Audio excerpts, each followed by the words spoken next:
सावित्रीबाई फुले यांच्या काव्यफुले काव्यसंग्रहातील कविता मातीची ओवी. सर्वांना स्नेहपूर्वक नमस्कार.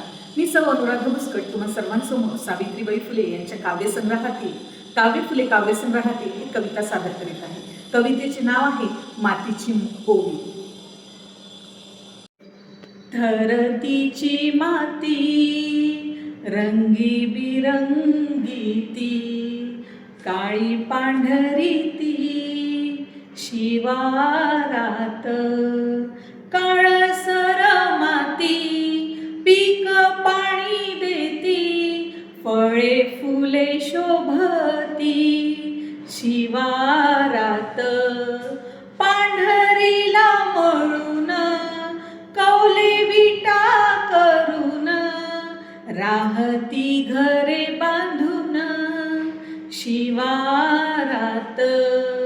मातीचा महिमा सांगावा किती हा, मातीचे नाते आहा शिवारात.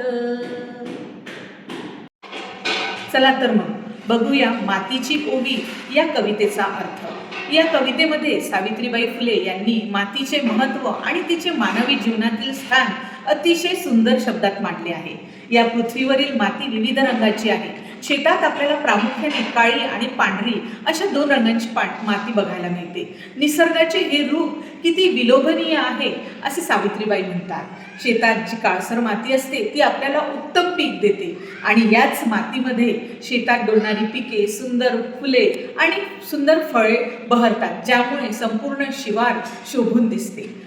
पांढऱ्या मातीचा उपयोग केवळ शेतीसाठीच होत नाही, तर ती मळून त्यापासून कौले आणि विटा तयार केली जातात आणि याच विटा आणि कौलांचा वापर करून माणसे शेतात किंवा आपल्या गावामध्ये हक्काची घरे बांधून राहतात. म्हणजेच माती आपल्याला अन्न आणि निवारा दोन्ही देते.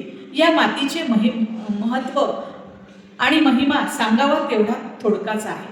मानवाचे आणि मातीचे नाते अतूट आहे. आपल्या जीवनाचा आधार असलेल्या या मातीशी आपले आणि रक्ताचे नाते जिव्हाळ्याचे आहे आणि हे ह्या शेतामध्ये, या शिवारामध्ये गुंफलेले आहे.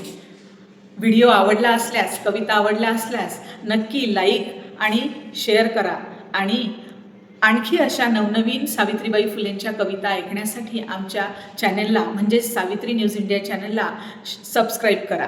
धन्यवाद.